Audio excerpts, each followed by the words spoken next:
Welcome back to the Creative Spot, and today we are joined by two members of Silakbo Productions. Please welcome Direk Laika and Kuya Mar!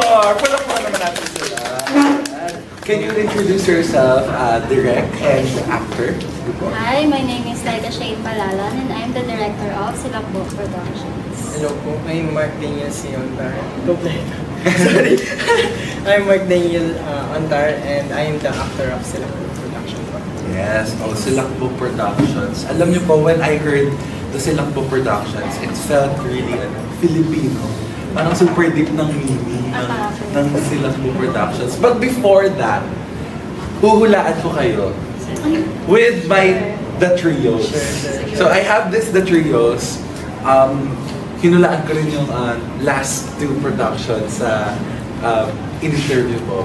And, okay, so wala pa ba akong idea kung anong meron sa film nyo, sa production nyo, or even as you guys. So, hulaan natin, ano ba ang meron sa production? Tell me when to stop po. Stop. Okay. Ilalabas mo muna yan natin dito. Next! Kamusta kaya ang film nyo? Gusto ko yung mga stains, yung mga cards nila. And lastly, ano yung magiging impression ng viewers sa film nyo? Isa po. Sige, ate, ikaw na lang mag-stop. Stop. Okay. So, going back sa ating first card, ang sabi ng card ko tungkol sa inyong production ay... Hi! Matutuwa kami sa production. So, feeling ko, titikman daw mga production. Titikman! Ang sarap ng collaborate nyo as a production. Okay! Very nice start ha. And now, for the film. Ano kaya tungkol sa film? Chill ka lang, sis. Kaso, nakabaliktad siya nung kinuha ko. So, feeling ko, nakaka-tense yung magiging film nyo. Feeling ko, super mabilis ang mangyayari. Hindi siya chill lang, hindi lang siya drama. May action. Feeling ko gano'n. And lastly, ano kaya ang magiging impression ng ating viewers? Handa ka na ba din? Okay. Ang ating film ay... Tomo ko dyan! Feeling ko mag-a-agree yung mga viewers natin na maganda yung film. Diba? So, yun ang sabi ng ating The Trio for this episode, Direk and ating actor. But before that, can you tell us about your productions, Direk? How did Silakbo Productions started and ano ba yung meron sa productions na ano yung mga roles? Siguro let's hand out our very own handyman. Sige po, there. Ayun po. Kasi kami, parang we made the production as, circle na talaga kami. Group of friends na po talaga kami. Tapos, supposedly, mas malaki pa sana yung production namin. Kaso, nahati kami, which is yung Prismara production. Oh, okay. So, yes, kasi nasabi rin yung Prismara Productions yun kahapon, or last episode na dapat nga raw may kasama pa sila. But it happened na nahiwa pa kayo. Nahiwalay pa kayo. But still, I think you guys did great naman with how you managed the issue or like the problem. Kasi for sure may ano na kayo may plano na kayo as a whole. But still, you were able to pull off a great team, diba? And next, ano po ba yung mga members or roles na meron sa Silakbo Productions? Bukod po sa amin, meron pa kami yung assistant director, syempre producer, Kumay, DOP, and then production designer, and then ayun, art director. Tsaka mga actors. Yes, po. Okay. So, knowing that you guys are the directors and of course the actors, siguro before we tackle about that, can you tell me about some of your some information about the film. Tungkol saan ba ito, or what kind of genre is this, or ayun. Ano po siya? Slice of life. About siya sa two brothers na they're struggling sa life nila, and they made a journey together para mas ano pa nila yung like to live their life fully po, even na ano sila'y medyo poor, may challenge sa life. So parang social status Orphan din po yun. sila. Okay, orphan. Okay, so interesting to, no? So yung genre na to, is it drama, action, or? Drama po. So drama. So, Pero there's more to it. ay, there's more to it. Feeling ko mag-iiyakan kami sa May Ay. 7. So feeling ko yung mga past, yung last two productions, they told me na about drama nga rin sila. And I feel like, feeling ko after na tong movie na to, anong film na to, iyak na naman ako, iyak na iyak. But anyways, that's nice. Since I feel like merong lesson na matututunan from your film. But siguro this time, let's talk about you guys. As the director, I heard that it's your first time direct Laika. So it's your first time, di ba? When they ask you to be the director, to direct this film, how did you prepare yourself, or how did you prepare yourself?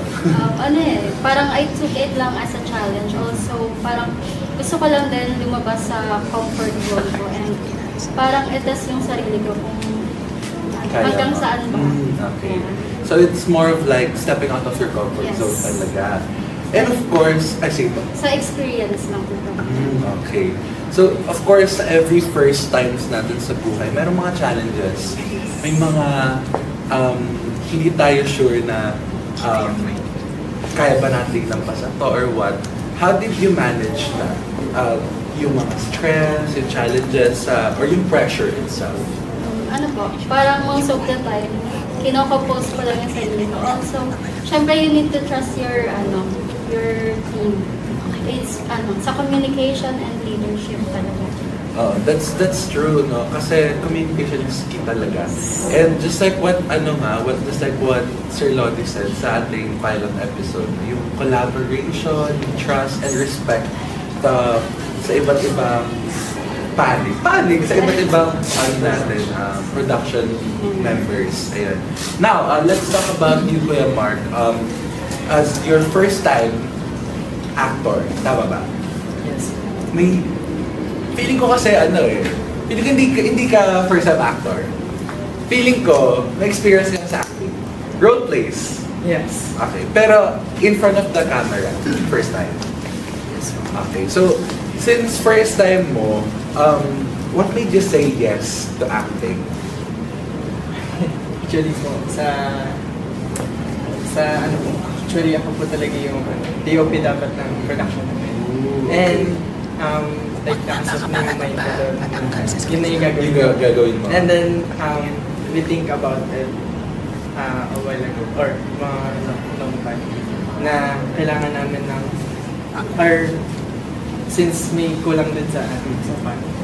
Kasi parang naisip namin na hindi na namin kailangan hanap sa labas. We think na lang na sa loob na lang ng productions namin. Kumuha na actor. And then we think of some people inside the productions kasi sino magsusunod dun sa characters namin, sa personalities namin. And we think, una si Earl po. And syempre, as close naman din kami sa inside the productions, parang pinipilit muna namin yung mga actors. Me, without knowing, na ikaw isa din ako sa mapipilit. And yun, nung napilit ako, I have doubted myself because syempre, I have natry ko na din mag-acting. Sa roleplay lang naman, sa school ka na. Pang siya? Activities lang. Activities lang. They're not for a big project. Yes, not for a big project. And I think of myself, if kaya ko ba. And medyo medyo matagal-tagal din ako nag-process sa sarili ko kung kaya ko ba talaga. And syempre, consider ko rin yung budget namin. Medyo maliit lang din. And sige, let's pursue that. Kaya ko naman siguro. Alam mo, that's one thing na talaga nakaka-amaze when it comes to having this kind of project. Kasi despite having the fact na may mga limitations tayo, especially sa funds, sa financial, talagang nag-step out of comfort zone lahat. And ano sila, yes, agree sila to accept the challenge na parang, sige, kung wala na talagang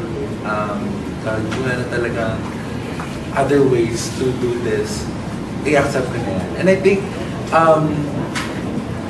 let's go back with what you said about the funds. So, knowing na mahirap talaga kumuha ng funds, diba? How did you guys cope with that instances? Parang, kulang tayo sa funds, paano ba tayo magpo-produce ng isang magandang film? Go direct. Ano po, ang ginawa po namin first is galing lang sa each members namin and also nag-solicit kami sa mga family since syempre, di ba? And yun, gumawa po kami ng parang mga merch Okay. na pwede pong ibigay sa mga magdodonate po sa atin. Okay. So that's nice, no? Kasi talagang hindi lang panghihingi talaga. You still thought of the fact na we still need to give back. Yeah. Alam niyo yun? But of course, yung pag-give back naman nila, sacrifice din yan eh. Sa funds, yung merch, di ba? But still, I can't wait to see your merch, guys. For sure, makita namin yun sa May 7. Tama ba? Makita po ba namin yun? Okay. Sana. Okay, sana. Okay, now, Kuya, let's go back to you with you acting, no? How did you connect yourself with the character? Especially na, alam mo na yung storyline nyo eh, alam mo na yung magiging flow nyo. But you didn't thought of you, you didn't think of you being the actor. So how did you connect? Kasi of course, every actor, kinokonect nila yung sarili na sa stories. And minsan, humuhugot sila ng story sa real life nila na may apply nila sa mismong film. So how did you connect? How did I connect? Medyo mahirap kasi yung yung tanong. Yes. Pero let's just say na yun nga, alam ko na yung flow ng story.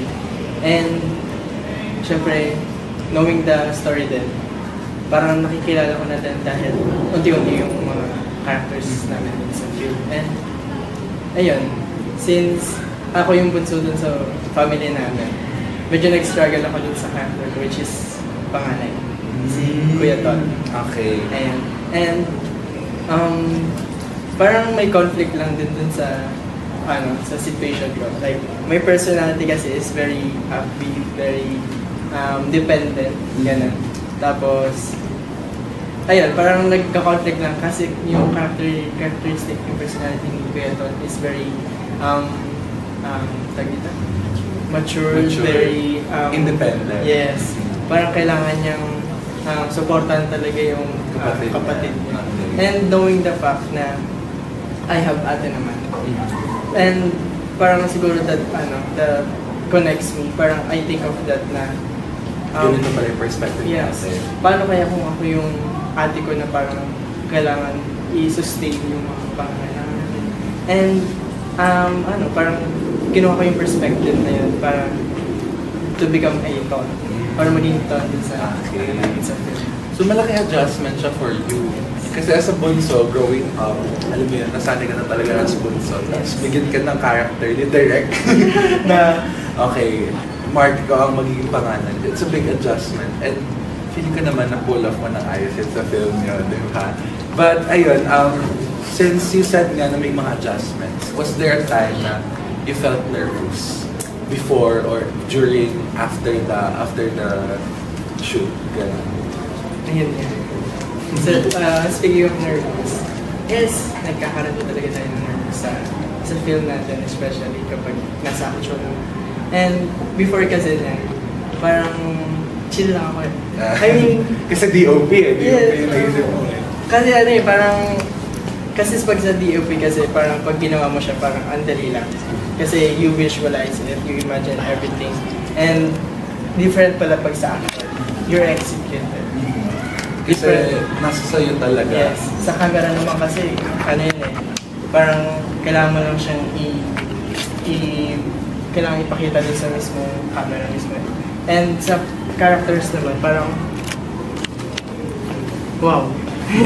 Parang siguro yung naging yun yung naging baseline ko na parang ang chill ko nga. Kasi parang inisip ko, kaya ko siya. Madali lang yan, ganun. And nung time na nandun ako sa Batangas, yes, I feel nervous.